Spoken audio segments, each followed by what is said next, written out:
Politics वाला, आओ राजनीति करें।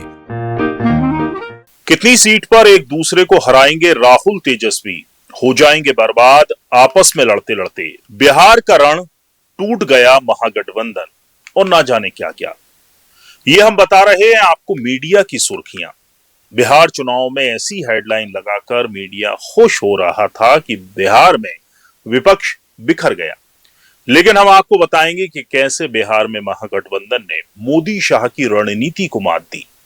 नमस्कार, आप देख रहे हैं पॉलिटिक्स वाला, मैं हूं राशिद। 23 अक्टूबर को पटना में महागठबंधन की साझा प्रेस कॉन्फ्रेंस होने जा रही है।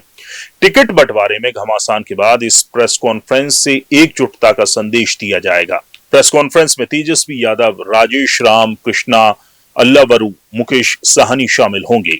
हालांकि कांग्रेस और आरजेडी के बीच सीटों और साझा घोषणा पत्र को लेकर खींचतान अब तक जारी है। मामला सुलझाने के लिए कांग्रेस आलाकमान ने अशोक गहलोत को पटना भेजा है। पटना में गहलोत ने आज आरजेडी प्रमुख तेजस्वी यादव और लालू प्रसाद यादव से उनके आवास पर मुलाकात की। 1 घंटे तक चली मुलाकात के बाद गहलोत ने कहा कि हमारी लालू जी और तेजस्वी यादव से अच्छी बातचीत हुई है। कल एक प्रेस कॉन्फ्रेंस कर सब कुछ स्पष्ट हो जाएगा। उन्होंने कहा कि हम एनडीए के खिलाफ मजबूती से चुनाव लड़ने जा रहे हैं। राहुल गांधी और तेजस्वी यादव मिलकर चुनाव अभियान की शुरुआत करेंगे। बिहार में कुल 243 सीटें हैं और 5 से 7 सीटों पर दोस्ताना मुकाबला होगा। उन्होंने कहा कि हम साथ मिलकर प्रचार करेंगे और चुनाव जीतेंगे। मीडिया रिपोर्ट्स के मुताबिक कांग्रेस के वरिष्ठ नेता केसी वेणुगोपाल ने भी तेजस्वी से बात की है। कई राजनीतिक जानकार मानते हैं कि महागठबंधन में सीट शेयरिंग को लेकर अनबन थी, लेकिन जिस तरह अघोषित तौर पर सब कुछ ठीक हो गया है उससे एनडीए भी हैरान है। कुछ सीटों पर दोस्ताना मुकाबला है जो कि एनडीए में भी है। हालांकि दूसरे गठबंधन एनडीए ने इंडिया गठबंधन की एकता पर सवाल खड़े किए हैं। भाजपा नेता शहनवाज हुसैन ने आरोप लगाया कि लालू और तेजस्वी यादव कांग्रेस पर दबाव बना रहे हैं कि तेजस्वी यादव को महागठबंधन का मुख्यमंत्री चेहरा घोषित किया जाए।